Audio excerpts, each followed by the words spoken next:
Marcus Rashford arrive au FC Barcelone. Normalement, il n'y aura pas de clim. Normalement, le Barça va recruter un nouveau ailier gauche. Ça, c'est une très bonne nouvelle. Dans cette vidéo, il n'y aura pas de montage, de photos ou d'extraits vidéo. Je vous propose simplement une réaction à chaud, mais ne vous inquiétez pas. Plus tard, lorsque ce sera officiel, je ferai une analyse détaillée du joueur et on verra ce qu'il va apporter au Barça.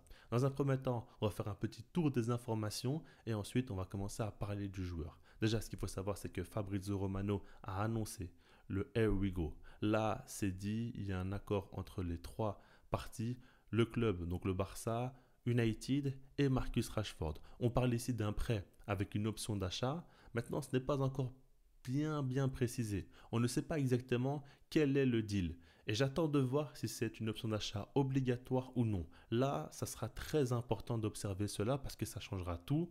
Parce que déjà, économiquement, ça peut impacter la saison prochaine si c'est obligatoire. Et puis, il faudra voir aussi le prix, si c'est cher ou non. Mais je ne pense pas que ce soit obligatoire. On verra. En tout cas, si ce n'est pas le cas, comme je le pense, ce serait une très bonne nouvelle parce que là, le Barça s'en sort très bien. Avec un prêt sans option d'achat obligatoire et en plus de ça, le salaire du joueur qui a été baissé, on comprend bien qu'il voulait à tout prévenir, pas comme Nico Williams justement qui nous a fait croire alors qu'il voulait simplement un meilleur salaire à Bilbao. Lui voulait vraiment venir parce qu'il a attendu le Barça et parce qu'il a baissé son salaire. Après, la situation du joueur est différente, évidemment, mais tout de même, il aurait pu jouer ailleurs en première ligue et toucher le même salaire sans aucun problème, mais ça n'a pas été son choix. Il voulait à tout prévenir au Barça, il a fait beaucoup d'appels de pied, et là, on a compris que c'était réel et que ce n'était pas des mensonges, encore une fois. Maintenant, moi, ce qui m'intéresse aussi, du côté de Deco, c'est qu'on a appris qu'il a contacté les agents de Luis Diaz et a fait comprendre que le Barça était prêt à mettre 60 millions d'euros pour recruter l'ailier colombien. Et ce qui me dérange dans cette histoire, c'est que lorsqu'il a compris que Liverpool en demandait plus, il a arrêté les négociations et là, il s'est rabattu sur Marcus Rashford, qui était donc le plan C. Il y avait Nico Williams, Luis Diaz et puis il y avait Marcus Rashford. Et en plus de ça, Rashford, c'est l'option la moins coûteuse. Donc c'est pour ça que c'est l'option C. On a l'impression que le club n'était pas non plus très chaud pour le faire venir.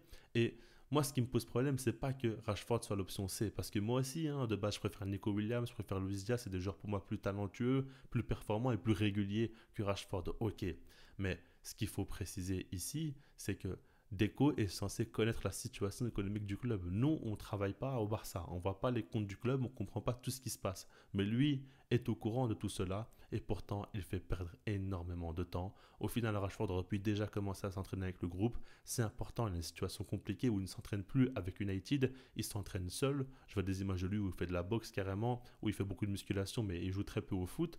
Là, au Barça, il va falloir qu'il ait des repères et que balle au pied, il soit tout de suite bouillant parce que le niveau d'exigence est bien plus haut. Et ça, c'est une perte de temps colossale. Et puis en plus de ça, on sait très bien qu'il devra trouver un logement aussi, s'acclimater à la ville de Barcelone. Tout ça, c'est du temps très important. On le néglige souvent dans les transferts, mais il faut le dire. Donc pour moi, ça déjà, c'est une grosse erreur de Deco. Maintenant qu'on a dit ça, si on parle du joueur, évidemment, comme je vous l'ai dit déjà maintenant, et même de manière globale, je l'ai toujours dit, Rashford n'est pas un joueur qui me rassure énormément, qui apporte énormément de garanties. Parce que je trouve qu'il est assez irrégulier, il peut faire des saisons avec des pics extrêmement hauts et d'autres où il est beaucoup plus nonchalant, où il est beaucoup moins performant. Et United, par exemple, il n'a pas non plus toujours mis tout le monde d'accord. Il y a des coachs qui n'ont vraiment pas voulu le faire jouer. Il a été par moments sur le banc carrément, a eu un rôle secondaire et quelquefois on avait l'impression que c'était l'un des meilleurs joueurs au monde, carrément tellement il était fort. Donc ça déjà c'est un point qui est important. Maintenant, une fois que j'ai dit ça, il faut comprendre la situation du club. Aujourd'hui, le Barça n'est pas capable de mettre des dizaines de millions d'euros sur un joueur. En tout cas, ils ne montrent pas qu'ils en sont capables. Donc, partie de ce principe-là, si tu as une telle opportunité de marché, un joueur qui va à tout prévenir, qui est prêt à baisser son salaire, qui vient en prêt avec option d'achat, là, toutes les circonstances sont idéales. Et à ce moment-là, j'accepte tous les jours Rashford. Et je suis très content qu'il vienne. Donc, il faut comprendre un petit peu qu'il y a le côté footballistique et même côté profil. Pour moi, il n'a pas le profil idéal. J'avais déjà dit, et c'était ça qui me dérangeait le plus peut-être chez Rashford, c'est que c'est pas un pur ailier. Un joueur fort dans l'un contre un, c'est un joueur un peu dans le demi-espace gauche, limite numéro 9, qui rentre beaucoup vers l'intérieur, qui n'est pas trop dans le dribble, mais plus dans la finition. Et ce n'est pas vraiment ce qu'il faut au Barça. On a déjà plusieurs joueurs de ce registre-là. Maintenant, le truc, c'est qu'il fallait à tout prix renforcer le banc du Barça, avoir d'autres options. Ce qui m'intéresse fortement avec Rashford, déjà il y a plusieurs points, mais si on parle maintenant que du positif, c'est que dans un premier temps, il ne va rien bousculer. Par exemple, un Nico Williams ou un Luis Diaz arrive, on pourrait repenser à un nouveau système ou un repositionnement de Rafinha. Alors qu'avec Rashford, non. C'est un remplaçant de Rafinha qui va gratter du temps de jeu. S'il y a des absents, il pourra jouer même au poste de numéro 9. Qui sait, on verra comment ça va se dérouler. Mais de manière globale, il ne va rien bousculer et donc va faire en sorte que le Barça va conserver sa dynamique offensive. Ça me plaît parce que j'ai toujours dit, s'il y a bien une chose sur laquelle il faut s'appuyer, c'est l'attaque du Barça. On a eu un trio offensif qui a hyper bien fonctionné et de manière globale, le système était très bien équilibré offensivement. Donc, vouloir bousculer, c'est une chose, mais ce n'est pas toujours bénéfique. Et c'est pour ça que je suis content déjà d'un point de vue stabilité, déjà pour l'équipe. Si on continue par rapport à Rashford, on l'a toujours dit, on sait que c'est un joueur talentueux. Il a fait un début de carrière énorme, il a déjà atteint un pic très très élevé. Si on parle par exemple de Luis Diaz et de Nico Williams, à l'heure actuelle ils sont plus réguliers. On peut dire par exemple qu'ils sont plus talentueux, ok, mais ils n'ont jamais atteint le pic de performance qu'a atteint Marcus Rashford. Ça c'est important. On sait tous que c'est un joueur qui peut marquer beaucoup de buts et un joueur qui peut vraiment être déterminant pour son équipe, ce qui n'est pas le cas pour tout le monde. Donc, si on se dit qu'à United c'était compliqué, en plus de ça on sait que c'est un club qui est en crise, on sait qu'il y a beaucoup de joueurs qui ont floppé là-bas, beaucoup d'autres joueurs qui dès qu'ils sont partis ont beaucoup mieux joué. Si on prend tout ça en compte, on sait que l'environnement Barça est beaucoup plus sain. Quand Flick a réussi à remettre des joueurs sur pied alors qu'on n'avait plus trop d'espoir sur eux ou très peu, ah ben, je me dis que forcément il pourra faire beaucoup mieux au Barça et apporter plus. Le seul petit truc, c'est que je me dis que selon moi, pour tirer le meilleur de Rashford, il faudrait faire en sorte qu'il ait la confiance totale du coach et qu'il enchaîne les matchs en tant que titulaire. S'il a un rôle secondaire, je ne sais pas trop comment il va s'y adapter. Après, vu sa volonté de venir au Barça, je me dis qu'il va accepter d'être sur le banc quelquefois et de ne pas toujours jouer les matchs, évidemment. Donc, en soi, voilà, si on fait un mélange, il y a beaucoup de positifs et je trouve que dans la situation actuelle du club, on s'en sort très bien.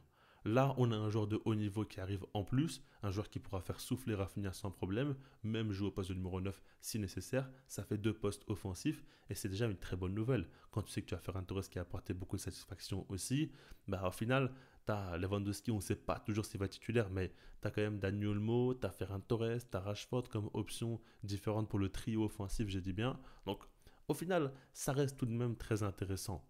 Rashford est un bon joueur avec de bonnes qualités et on va être très clair. Si le Barça a su faire venir un tel joueur pour si peu avec un prêt et en baissant le salaire du joueur en question, c'est par rapport à l'histoire du club.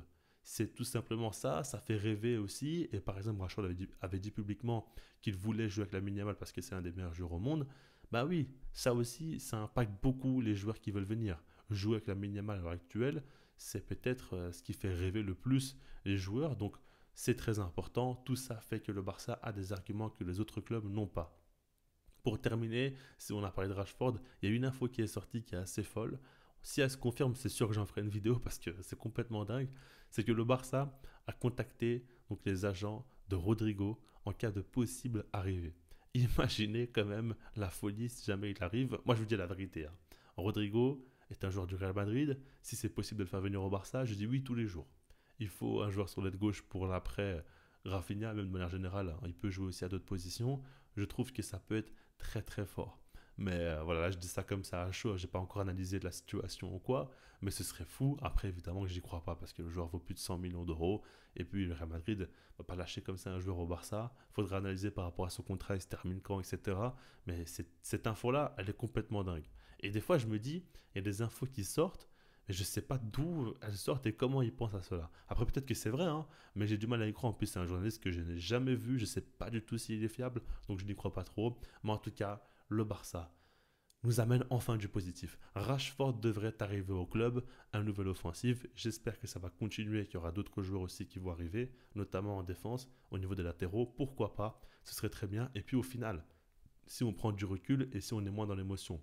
Le truc, c'est qu'au départ, avec Nico Williams, on avait des espérances très hautes, et on pensait que le Barça allait faire un gros mercato avec Nico Williams, Dumfries, etc.